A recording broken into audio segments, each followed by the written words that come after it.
Well, good morning, ladies and gentlemen, and thank you very much for your invitation to be here today. It's great to see so many people here. I know that the conference over the next few days, I think attracts over 300 people, many of them from different parts of the world. So for those of you who are here in Dublin for the first time, you're especially welcome to our capital city. I also know that this is part of the gathering event, which has been hugely important, not just for tourism, but for getting the message across that this country is open for business, given the scale of the challenges that we've all had to face over the course of the last 3 years or so. And I think those challenges were most evident in terms of the construction sector and the construction industry. At the time of the heights of the Celtic Tiger economy, as it was referred to, I'm not so certain it was as tiger as we thought, looking back on it, but construction represented about 20% of GDP in this country, and that was completely out of kilter to the international norms in terms of the scale of construction as a percentage of the general economy. In most advanced countries, somewhere between 10 and 12% of economic wealth is construction related, so we were totally out of kilter.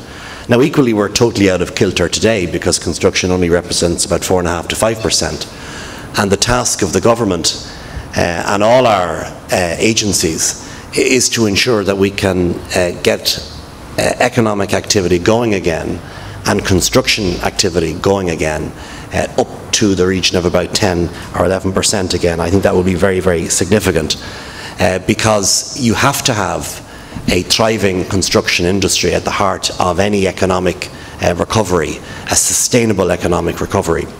What I'm most interested about in terms of building information modelling, or BIM as it's referred to, is this idea of sustainability. I think having agreement digitally across the professions about what is required in any new building or an existing building which has to be retrofitted for purposes brings a totally new concept to the notion of sustainability within construction.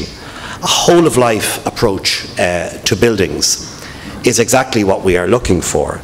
And I think when one takes the design, the consultation, the optimum use of that particular space, when people in the public and private sector are devising a new building, it's crucially important that we get this right. Within our own area, in the public sector, we are looking at this very closely at the moment. Obviously, when one looks at the buildings we have, the question has got to be asked, are they sustainable? Are we getting optimum use of that particular building? Does it deal with the requirements in energy terms and elsewhere, the architectural requirements that one would expect? And I think this is a fundamental issue that we're grappling with ourselves.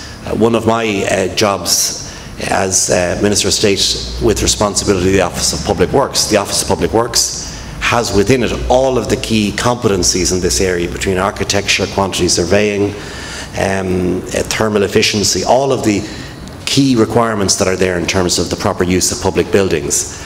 And we're looking very closely right now at how we can utilise the existing public buildings we have to their optimum to make sure that the state gets value for money. We recently agreed a new property portfolio memo through government which will give much more oversight to the Office of Public Works in terms of the management of public space in this country. The 2,500 buildings that we own currently, about 40% are leased, 60% are owned in the owned or the managed with the state, how we use that in the most optimum way. So the issue of BIM is absolutely essentially what we're looking at right now. The other point is, and I think you'll learn about this over the 3 days, is that we've got to learn from international experience. Where is industry at the moment, where is it going, and how we can use those particular qualities to optimise our return in the construction area when it's happening. My own department is trialling the use of BIM, and we're due to report back to government by 2014, which is next year.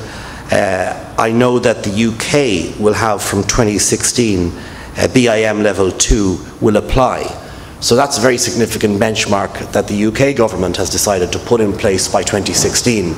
And we're looking at this very actively at the moment ourselves, working through the issues with industry to make sure that when we move to this level, this new standard, which inevitably we will, that we have to make sure that that transition is in everyone's interest, from the SME to proper procurement, and to sign up an agreement across all the professions to make sure that we get that right, and to make sure that it's in the interests of the public and indeed the private sector. So it's a great honour to be here, to be invited to formally launch the conference. I know it's going to be a great success over the course of the next few days, and on behalf of my colleagues in government, and seeing all of the various businesses that are represented here, which are part and parcel of our exporting model, which is a successful model, I wish you every success at this conference, and I hope you learn a great deal. Thank you very much indeed.